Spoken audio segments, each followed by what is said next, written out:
Job అయిపోతే reservation వల్ల ప్రాంతం బాగుపడు ये रिजर्वेशन ఒక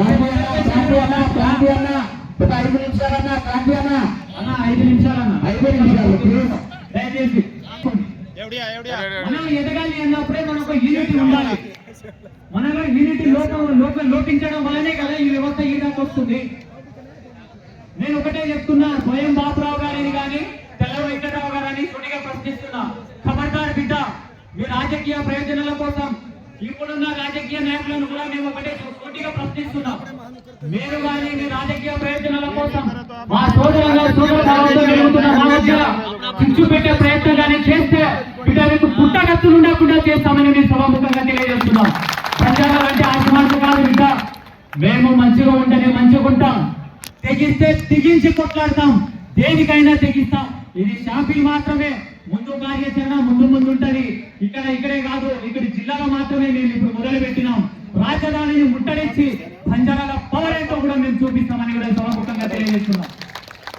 ఇప్పుడున్న ప్రభుత్వాలు స్పందించి, ఏ ప్రభుత్వంలో అయితే ఎమ్మెల్యేలు ఉన్నారో, ఎవరైతే మా మధ్య చిచ్చు పెట్టి సోదర భావంతో వెలుగుతున్నా, మాకు రిజర్వేషన్ అనే చిచ్చుతో మాకు ఉన్న ఈ రాజకీయం ఒక మీరు వాడుకోవడానికి వాళ్ళని త్వరగా మీరు సర్ది చెప్పి మా సోదర భావాల మధ్య ఒకటే తాటిపై తీసుకొచ్చే విధంగా స్పందిస్తే మంచిగా ఉంటది.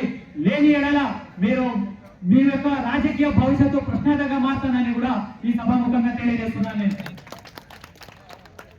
మీరు ఒకటే గమనించుకోండి, స్వయం బాపురావు గారి కోయాగొండు సోదరులను నేను ఒకటే క్వశ్చన్ చేస్తున్నా, మీకు అన్యాయం జరుగుతుంటే మీరు ఎస్టీలో ఉన్నారు కదా, మేము ఎస్టీ కోసం రిజర్వేషన్ కొట్లాడినప్పుడు మీ వాటా ఏందో మీరు అడగండి. కానీ మా అస్తిత్వాన్ని ప్రశ్నించే హక్కు మీకు ఎక్కడిది? మేము ఆది నుంచి ఉన్నాం. మేము సింధు నాగరికత నుంచి ఉన్న నాగరికులం. మాకు మా చరిత్ర గురించి తెలియకుండా మీరు మాట్లాడుతున్నారా? మా చరిత్ర మీకు తెలియదా?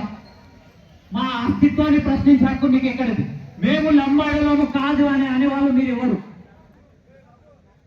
మీరు ప్రశ్నించే హక్కు మీకు ఎక్కడిది? మీకు అన్యాయం జరుగుతుందంటే ఎస్సీలో ఎట్లా వర్గీకరణ కావాలో ఎస్సీలోనికి వర్గీకరణ కాదు.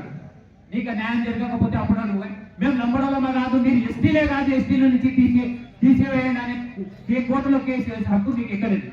ఖబర్దార్ బిడ్డ, స్వయం బాపురావు, ఇక్కడ నుంచి మీకు ఒకటే సూటిగా చెప్తున్నాం, సోదర భావంగా మెరుగుతున్న మన మధ్యలో రాజకీయ ప్రయోజనాల కోసం మేము చిచ్చు పెడుతున్నావు. ఇక ముందు నీ ఆటలు సాగవని, ఇక మేము ఒకటే యూనిట్గా రేపు వచ్చే భవిష్యత్తులో రాజధానిని ముట్టడించి నీకు సమాధానం చెప్తామని ఆశిస్తున్నాను.